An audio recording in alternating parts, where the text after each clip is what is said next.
దేవరకద్ర నియోజకవర్గ పరిధిలో MLA camp కార్యాలయంలో కాంగ్రెస్ నాయకులతో కలిసి విలేకరుల సమావేశం నిర్వహించారు దేవరకద్ర ఎమ్మెల్యే జీఎంఆర్.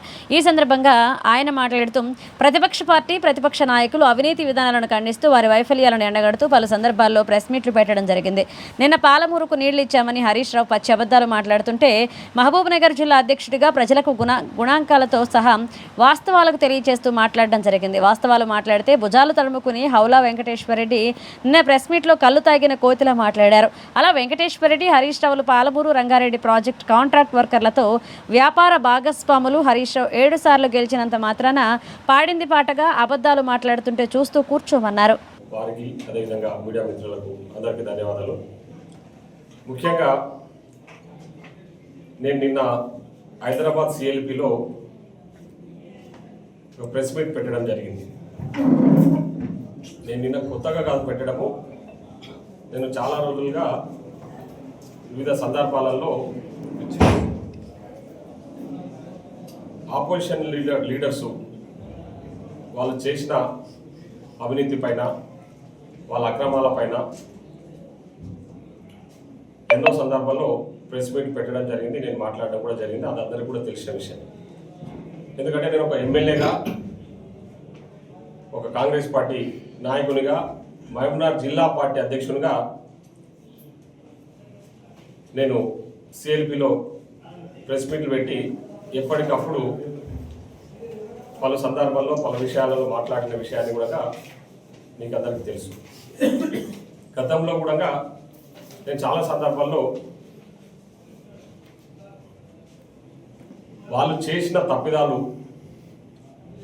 ఆ తప్పిదాలను కప్పిపుచ్చుకోవడానికి బీఆర్ఎస్ పార్టీ నాయకులు, ముఖ్యంగా కేసీఆర్ కానీ, హరీష్ కానీ, కేటీఆర్ కానీ అధికారాన్ని అడ్డం పెట్టుకొని అడ్డగోలుగా దోసుకొని మళ్ళా ప్రజలను తప్పుదో పట్టించే విధంగా మాట్లాడుతూ ఉంటే దాని మీద నేను పత్రికా సమావేశాలు పెట్టి వాళ్ళు చేసిన తప్పులను ఎత్తి చూపిన విషయం కూడా మీ అందరికీ కూడా తెలుసు. నిన్న కూడా నేను ప్రెస్ మీట్ పెట్టిన సందర్భం ఏంటంటే, పాలమూరుని మొన్న హరీష్ రావు గారి ప్రెస్ మీట్లో పాలమూరు ప్రస్తావన తీసి పాలమూరును మేము పచ్చగా చేసిన, పాలమూరుకు 10 లక్షల ఎకరాలకు నీళ్ళు ఇచ్చినామని పచ్చి అబద్ధం మాట్లాడిన వ్యక్తి గురించే నేను నిన్న ప్రెస్ మీట్ పెట్టడం జరిగింది. అదేవిధంగా కల్వకుర్తి ఎత్తిపోతలకు సంబంధించిన మోటార్లు ఎప్పుడు ఆన్ చేస్తారు, కన్నెపల్లి మోటార్లు ఎప్పుడు ఆన్ చేస్తారు, మీరు చేయకపోతే మేము వచ్చి చేస్తాము అని ఉద్యోగపాలు కొట్టావు కాబట్టి దాని మీద నేను ప్రెస్ మీట్ పెట్టాల్సిన పరిస్థితి ఏర్పడ్డాయి. సో దాంట్లో క్లియర్ కట్గా నేను ఏం మాట్లాడినా, వాస్తవాలు మాట్లాడినా. హరీష్ రావు, నువ్వు 7 సార్లు గెలిచినావో 8 సార్లు గెలిచినావో మాకు సంబంధం లేదని. ఇప్పుడు ఒక్కసారి గెలిచినా కొన్ని విలువలతో కూడిన రాజకీయాలు చేసే నాయకులు ఉంటారు. నువ్వు 10 సార్లు గెలిచినా విలువలతో కూడిన రాజకీయాలు చేయనప్పుడు దానికి వాల్యూ లేనట్టే. నువ్వు 7 సార్లు గెలిచినావా 8 సార్లు గెలిచినావా అనేది ఆడ క్వశ్చన్ అది కాదు. నీవు ఏ విధంగా సపోర్ట్ చేసుకుంటే ఎన్నికలకు ముందు వచ్చి ప్రచారం చేసి ఇక్కడ వచ్చి 1,00,000 మెజార్టీతో గెలుస్తున్నాను గప్పాలు కొట్టుకోతుంది. తర్వాత ఏం జరిగిందో మీకు అందరికీ తెలిసిందే. నేను వాస్తవ విషయాలు, హరీష్ రావు 7 సార్లు గెలిస్తేంది 8 సార్లు గెలిస్తేంది, తప్పులు చేసినవన్నీ ప్రశ్నించే హక్కు మాకు ఉంటుంది. యాజ్ అన్ ఎమ్మెల్యేగా నాకు ఆ రైట్ ఉంది కాబట్టి నేను ప్రశ్నించిన. నువ్వు తప్పు మాట్లాడుతూ ఉన్నావా అని చెప్పి నేను ప్రశ్నించిన. దాంట్లో హరీష్ రావు ఏదో 7 సార్లు గెలిచి వీకెండ్, ఆయన ఏదో వీకెండ్ కాబట్టి ఆయన గురించి ఎట్లా మాట్లాడతారని చెప్పేసి నిన్న మహబూబ్నగర్కు సంబంధించిన మాజీ ఎమ్మెల్యేలు, మరీ ముఖ్యంగా దేవరకద్ర నియోజకవర్గం నుంచి గఫలత్ల గాలిలో గెలిచిన ఆల వెంకటేశ్వరరెడ్డి 2 సార్లు ఉద్యమం పేరు మీద ఒకసారి గెలిచి, రెండోసారి మీరు ప్రజలను ఏ విధంగా మోసం చేసి గెలిచారో అందరికీ తెలుసు. తప్పుడు ప్రొసీడింగ్స్ ఇచ్చి, దొంగ కాయిదాలు, దొంగ జీవోలు సృష్టించి ప్రజలను మోసం చేసి మీరు అధికారంలోకి వచ్చి ఏం చేసినావా ఆల వెంకటేశ్వరరెడ్డి 10 ఏళ్ళు? నేను అడుగుతా ఉన్నా. 10 సంవత్సరాలు నువ్వు ఎమ్మెల్యేగా దేవరకద్ర నియోజకవర్గానికి పనిచేసి నువ్వు చేసిన పనేంది? నువ్వు చేసిన పని ఏంటంటే, నాకు తర్వాత తెలిసి నువ్వు ఎందుకు అంతగానో ఉలికి పడ్డావు హరీష్ రావు గురించి మాట్లాడతాను. ఆ హరీష్ రావు నీవు కలిసి పార్ట్నర్షిప్లో కరువైనల కాంట్రాక్ట్ పనులు చేసింది. సో అడ్డగోలిగా అధికారం ఉంది కదని చెప్పేసి హరీశ్వరరావు నీటిపారుదల శాఖ మంత్రి, ఈయననేమో కాంట్రాక్టర్, కరువైనల ప్రాజెక్టులో కాంట్రాక్టర్లు మీరు. దాంట్లో పార్ట్నర్షిప్లో నీ పార్ట్నర్కు నేనేదో వాస్తవాలు మాట్లాడితే నీకు నొప్పి కొట్టి ఏదో గుమ్మడికాయలు దొంగేవాడంటే భుజాలు తడుముకున్నట్టు ఏక ఉరుకులాడుకుంటే నిన్న ప్రెస్ మీట్ పెట్టావు. ఏం మాట్లాడుతూ ఉన్నావని ఇంతకు? నువ్వు చదువుకున్నావా, పశువులు కాస్తున్నావా? నువ్వు వాడిన భాష ఏ విధంగా ఉంది? ఎవడు కళ్ళు తాగిన కోతి, ఎవరు ఎగురులాడింది క్లియర్ కట్గా జనాలు చెప్తున్నారు. ఏడవటి వినురోళ్ళు కడకు వస్తే కళ్ళు తాగిన కోతి ఎవడు ఎగురులాడింది ఎవడు? నేను రోజు ప్రజల్లో ఉంటున్నా, ప్రజల సమస్యల మీద పరిష్కారం చేస్తూ నేను రోజు ప్రతి సమస్య మీద నేను మాట్లాడుతూ ఉన్నా. ఈరోజు కాదు కదా నేను కొత్తగా మాట్లాడుతున్నది. నేను ఎమ్మెల్యే గెలవక ముందు మాట్లాడితే ఇప్పుడు కూడా మాట్లాడుతూ ఉన్నా. నేను సమస్యల మీద మాట్లాడుతూ ఉన్నా, ఉన్న వాస్తవాలు, జరిగిన వాస్తవాల మీద మాట్లాడుతూ ఉన్నా. మీలాంటి అవినీతి పనుల గురించి మాట్లాడుతూ ఉన్నా, మీలాంటి దోపిడీదారుల గురించి మాట్లాడుతూ ఉన్నా. అది మీరు తట్టుకోలేకపోతా ఉన్నారు.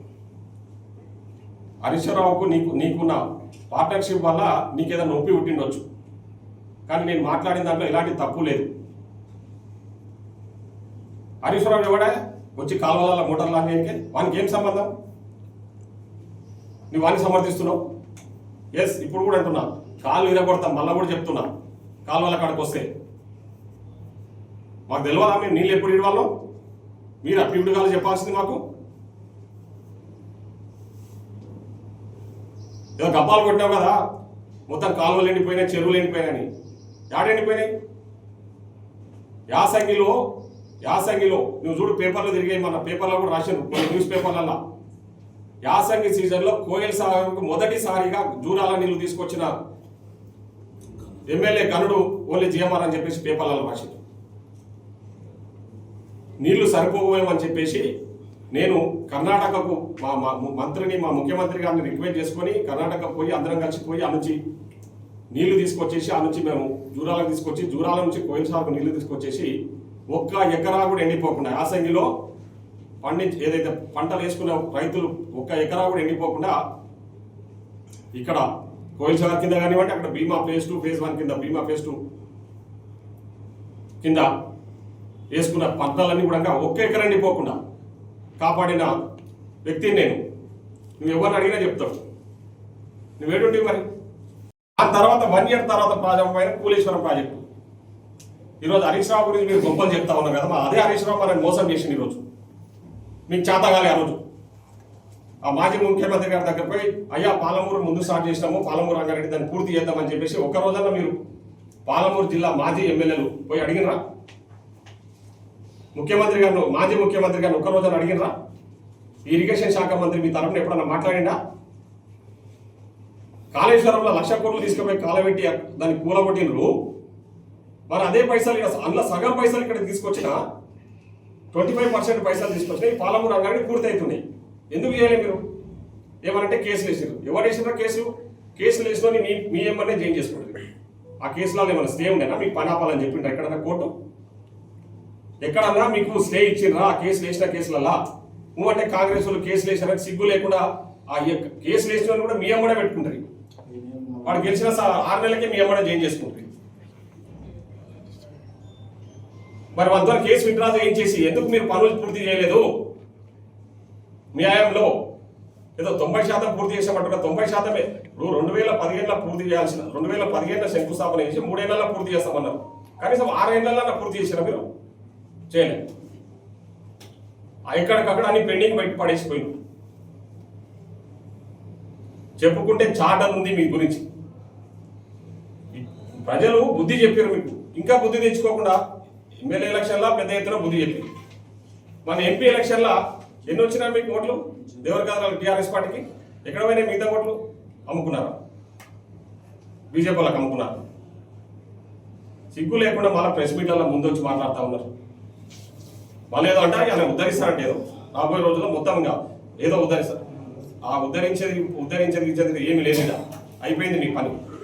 మీకు ప్రజలు బుద్ధి చెప్పిర్రు, మీరు బుద్ధి తెచ్చుకుంటలేరు. బుద్ధిమంతులుగా మారతలేరు. ఇంకా అదే పాత కథ, ఇంకా అదే అహంకారము, ఇంకా మేమే ఇది తెలంగాణ మీదే మాదే జాగీర్ అన్నట్టు మీరు ఇంకా బిహేవ్ చేస్తున్నారు. తెలంగాణ మీ జాగీర్ కాదు, ఇది తెలంగాణ ప్రజల జాగీరు. ఆ ప్రజలకు తెలుసు ఎవరికి ఓటేయాలి, ఎవరికి పని చేయాలనేది. ఎవరు పని చేస్తున్నారో కూడా ప్రజలకు తెలుసు, ఎవరు పనిమంతులో కూడా ప్రజలకు తెలిసిపోయింది. కాబట్టి ఏదైనా మాట్లాడే ముందు ఒళ్ళు దగ్గర పెట్టుకొని మాట్లాడితే బాగుంటుంది. ఏదో దొరికింది కదా మైక్ అని చెప్పి అడ్డగోలుగా మాట్లాడు. నేను వాస్తవాలు తెలుసుకొని ఫ్యాక్ట్స్ మాట్లాడినా. హరీష్ రావు గారికి నిన్న ప్రెస్ మీట్లో క్లియర్గా చెప్పిన, కల్వకుర్తి పంపులు ఎప్పుడు ఓపెన్ చేసినాము, గతంలో ఎప్పుడు మీరున్నప్పుడు ఎప్పుడు ఓపెన్ చేసినాము, మేము వచ్చినాక ఎప్పుడు ఆన్ చేయాల్సిన పరిస్థితి ఉంటుంది. ఈయన పెద్దగాడు పీకుడుగాడు మాట్లాడుతూ అధికారులు చెప్తే వింటామంటే అధికారులు చెప్తేనే వింటాం మేము.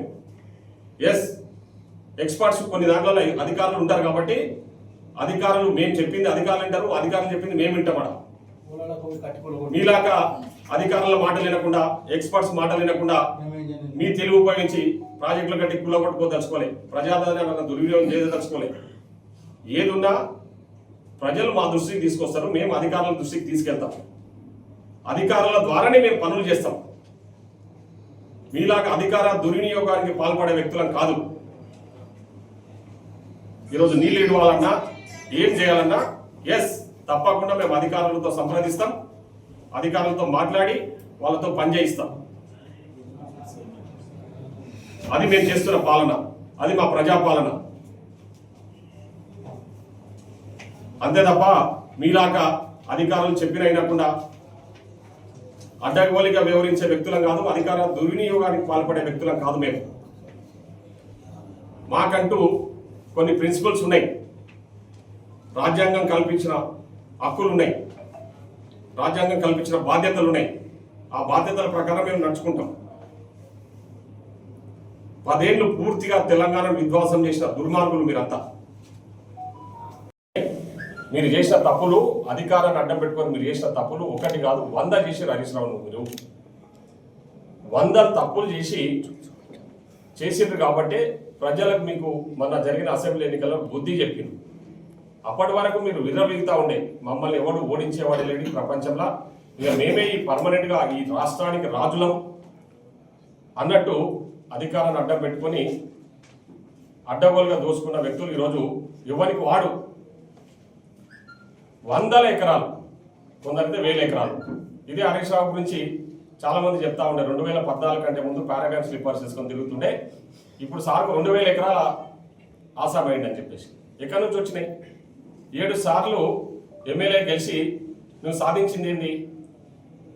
2000 ఎకరాల భూములు సంపాదించేసి అమెరికాలో ఆస్తులు కూడా పెట్టాలి, ఇతర ప్రపంచ దేశాలలో ఉన్న దేశాలలో కూడా మీ ఆస్తులు కూడా పెట్టుకొని ప్రజలను మోసం చేసిన వ్యక్తులు మీరు అధికారంలో ఉన్నప్పుడు జరిగిన మోసాలు అన్ని కూడా నేను నిన్న ఎత్తి చూపిన.